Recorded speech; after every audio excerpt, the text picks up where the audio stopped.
que é o lugar das sociedades amazônicas no desenvolvimento do Brasil e do planeta, hein, professor? Explica pra gente. Rafael, eu acredito que esse seja um tema que vem marcando boa parte dos debates, eu diria, acadêmicos, né, em torno da Amazônia, mas de cerca de 30 anos para cá, também grande parte dos debates políticos, né, relacionados à região em que nós habitamos. E o que ele traz, me parece ser muito importante para a reflexão da sociedade manauara, mas eu acho que era importante todos estarmos razoavelmente mobilizados em torno dessa questão, pararmos para pensar e tentarmos imaginar o futuro que queremos para nós, né? Você veja, de um lado, me parece que há uma ideia muito forte de vários setores, inclusive da sociedade amazonense, de que o problema que nos caracteriza aqui diz respeito à carência de investimentos econômicos em atividades econômicas que sejam lucrativas, né, esses investimentos sendo privados e públicos, né, quer dizer, do ponto de vista privado, em negócios, empresas que gerem lucro e explorem determinado tipo de matéria-prima, como aquelas que você mencionou, né, e de outro, investimentos públicos vinculados à infraestrutura, né, hidrelétricas, estradas, equipamentos públicos. E se nós pararmos para observar o que aconteceu no passado, nós já temos uma história de experimentos nesse sentido, não é?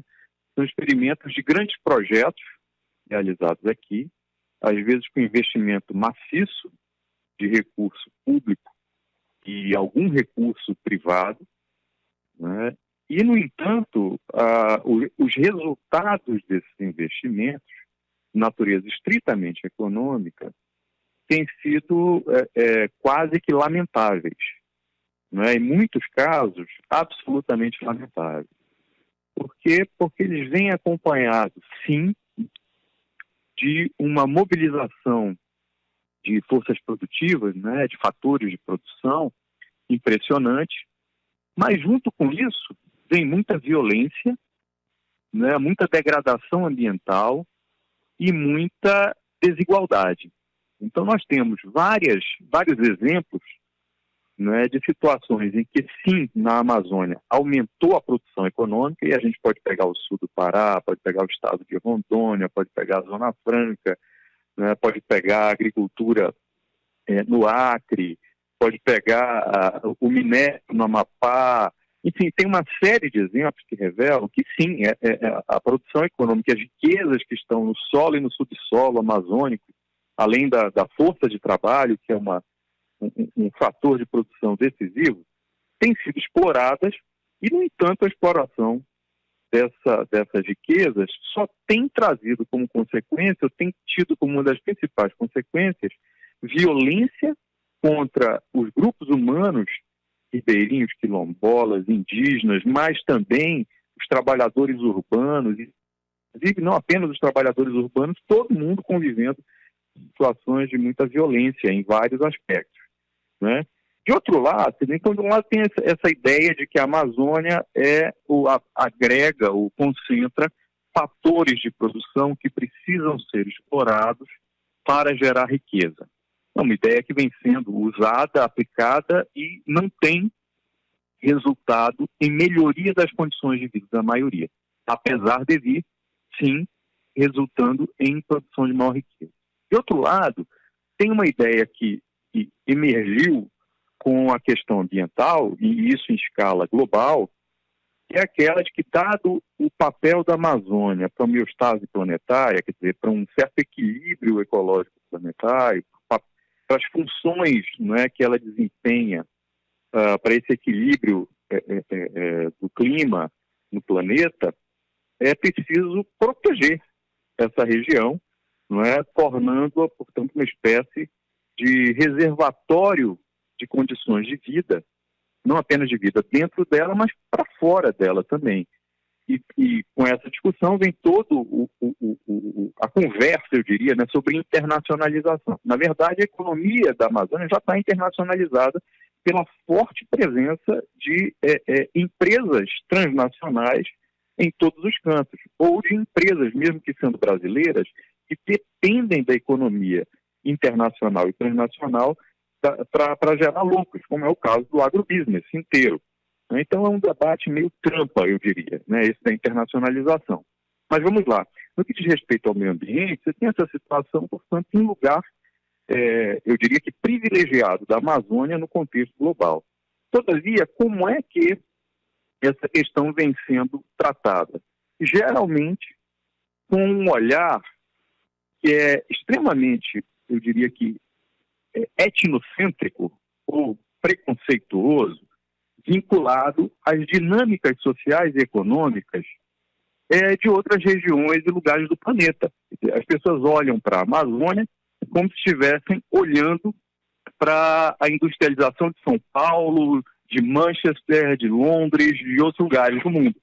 Então, é como se houvesse um avanço dos próprios amazônidas sobre as forças produtivas aqui existentes, quer dizer, a natureza, não é? As terras, os rios, as florestas, e como se fosse necessário, portanto, conter essas pessoas para que elas não destruam a natureza. E isso é eu diria que uma mentira muito grave, todavia reproduzida. Porque, na verdade, as forças que avançam no sentido da destruição da natureza são todas elas vinculadas à economia de mercado. E, normalmente, ou seja, a economia capitalista, e, normalmente, elas tentam, quando não, cooptar os trabalhadores que vivem na Amazônia há séculos, né, cujas famílias têm explorado de maneira racional há séculos essa natureza para garantir sua sobrevivência. São essas forças que, na verdade, exploram os recursos da natureza com vistas à obtenção de grandes lucros. Portanto, nós estamos diante do impasse, que é, proteger a Amazônia daqueles que sempre a protegeram. Eu colocaria entre aspas esse proteger a Amazônia, porque, na verdade, é evitar que aqueles que sempre viveram da Amazônia de modo equilibrado tenham um acesso equilibrado aos recursos naturais, porque há outros cuja façanha não tem limite. E esses são aqueles da mineração, seja ela legal ou ilegal, são de toda forma de exploração mineral, não é? E essas explorações vistas como parte de estratégia de desenvolvimento. A questão é desenvolvimento de quem e para quê? Não é? Até o presente, a Amazônia, apesar de gerar tanta riqueza, permanece, ou eu diria, os trabalhadores da Amazônia, aqueles que vivem do próprio trabalho para sobreviver na Amazônia, continuam sendo colocados de lado na hora dos processos de distribuição das riquezas aqui produzidas. Sejam riquezas derivadas, só para concluir, Jenny, perdão, sejam riquezas derivadas desses grandes projetos fracassados do ponto de vista social, mas muito bem sucedidos do ponto de vista empresarial e às vezes governamental, né, seja do ponto de vista da proteção da floresta, né, quer dizer, os grupos, as populações tradicionais dos trabalhadores permanecem os grandes excluídos. Portanto, estamos diante de um grande impasse que precisa ter solução, e a expectativa é que o novo governo, tenha uma solução para esse impasse.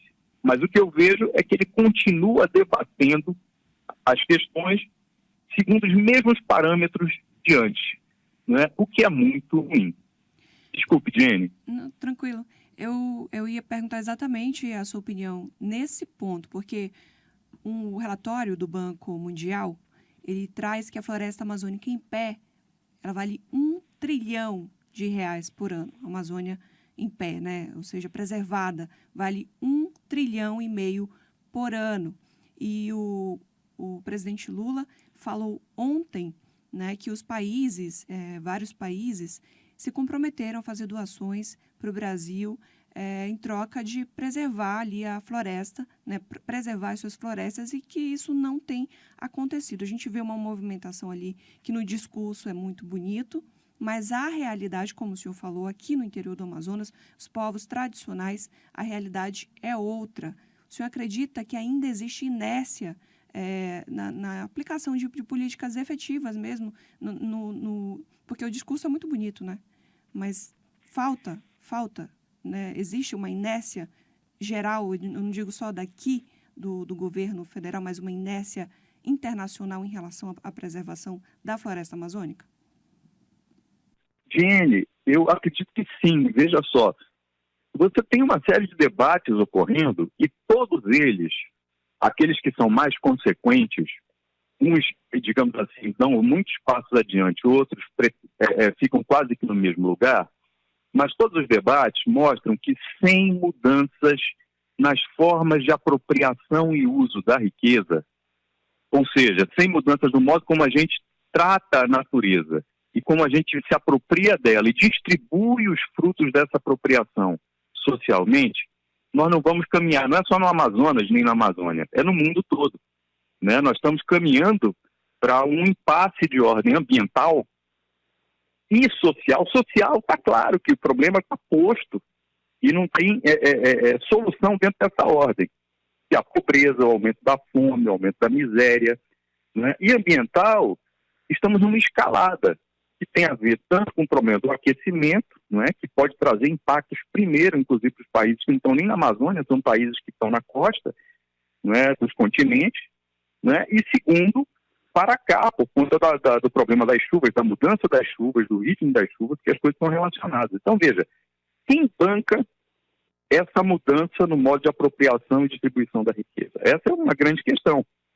Porque sem que haja essa transformação, nós vamos continuar nesse discurso em torno de mecanismos limpos, né, de produção, que é uma das alternativas que se está tratando, ou de sequestro de carbono, né, ou iniciativas que procuram manter sim a floresta em pé, que são importantes, inegavelmente, mas é o seguinte, não adianta manter a floresta em pé e o trabalhador deitado a 7 palmos do chão, né? Porque a vida da maioria das pessoas no Brasil, na Amazônia, mas no mundo, também tem se degradado muito. E essa degradação não tem a ver apenas com o problema ambiental, tem a ver com o modo pelo qual a riqueza vem sendo distribuída. Então, você veja, enquanto a gente está discutindo isso, tem senhores bilionários do mundo discutindo como vão colonizar o espaço. Né? Parece uma coisa esquizofrênica. E como é que tem tanta gente passando fome, desempregada, e no caso da Amazônia, sendo submetida a situações de violência, que vão da escravidão, passando pelo assassinato, até a expulsão de terras, né, até a grilagem, etc. E nós estamos, em outros lugares do planeta, falando da necessidade de colonizar o espaço.